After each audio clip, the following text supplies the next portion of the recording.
Assalamualaikum warahmatullahi wabarakatuh.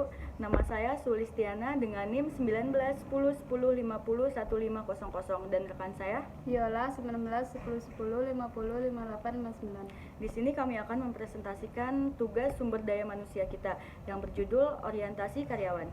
Pengertian orientasi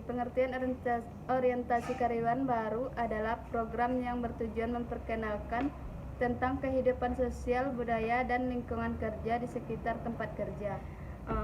Kelemahan orientasi. Jadi kelemahan umum dari program orientasi adalah pada level supervisor. Walaupun bagian kepegawaian telah merancang program orientasi secara efektif dan juga melatih para supervisor tentang cara bagaimana melakukan orientasi pada bidangnya, namun seringkali mengalami kegagalan. Untuk menghindari kesalahan umum yang dilakukan oleh para supervisor, sebaiknya bagian kepegawaian menyediakan satu pedoman yang berisikan tentang apa-apa yang seharusnya dilakukan oleh supervisor dalam program orientasi tersebut. Cara lain yang dapat dilakukan adalah body system, yaitu dengan menetapkan satu orang pekerja yang telah berpengalaman dan meminta kepadanya mengajak pegawai baru tersebut. Orientasi diklasifikasikan menjadi dua. Yang pertama, orientasi organisasi, yaitu memberitahu karyawan mengenai tujuan, riwayat, filosofi, prosedur, dan pengaturan organisasi tersebut. Itu harus mencakup tunjangan sumber daya manusia yang relevan seperti jam kerja, prosedur pengajian, tuntunan lembur, dan tunjangan. Yang kedua, ada orientasi unit kerja. Jadi, mengakrabkan karyawan itu dengan sasaran unit kerja, memperjelas bagaimana pekerjaannya, menyumbang pada sasaran unit itu, dan mencakup perkenalan dengan rekan-rekan kerja tersebut. Tujuan orientasi pegawai atau karyawan yang pertama, menyiapkan mental bagi karyawan baru dalam menghadapi peralihan suasana dan lingkungan pendidikan ke dunia kerja yang nyata. Yang kedua, menghilangkan hambatan psikologis dalam memasuki kelompok yang baru. Yang ketiga, mengenal secara singkat lingkungan pekerja yang baru. Ada juga hal-hal yang perlu diperhatikan dalam orientasi. Yang pertama, orientasi haruslah bermula dengan jenis informasi yang relevan dan segera untuk dilanjutkan dengan kebijakan-kebijakan yang lebih umum tentang orientasi.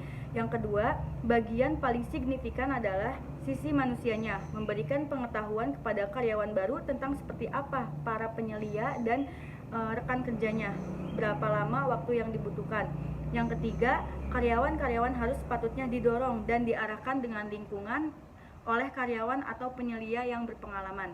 Yang keempat, karyawan baru hendaknya secara perlahan diperkenalkan dengan rekan kerja mereka. Karyawan baru hendaknya diberikan waktu yang cukup untuk mandiri sebelum tuntunan pekerjaan mereka meningkat. Hal-hal yang perlu dihindari dalam orientasi. Yang pertama, penekanan pada kertas kerja.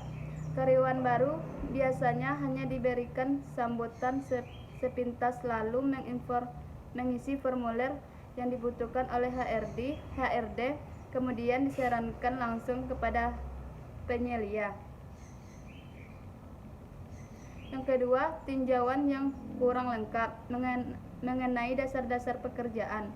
Yang ketiga, suatu orientasi yang cepat dan tangkal, langsung ditetapkan pada pekerjaan. Yang keempat, tugas karyawan baru yang tidak signifikan, yaitu pekerjaan yang sangat mendasar dan sangat mudah. Yang kelima, memberikan informasi yang terlalu cepat. Terlalu cepat memberikan informasi akan membuat orientasi sulit untuk dipahami. Yang keenam, proses orientasi yang terlalu banyak penyampaian.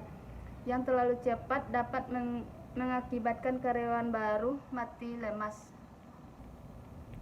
Jadi kesimpulan dari orientasi karyawan ini, dengan adanya orientasi pegawai baru tersebut diharapkan dapat membantu pegawai dapat bekerja dengan baik, yang dapat meningkatkan produktivitas kerjanya, yang pada akhirnya akan mendukung pencapaian tujuan perusahaan. Itu sekian dari kita berdua, kelompok kami. Kurang lebihnya mohon maaf. Wassalamualaikum warahmatullahi wabarakatuh.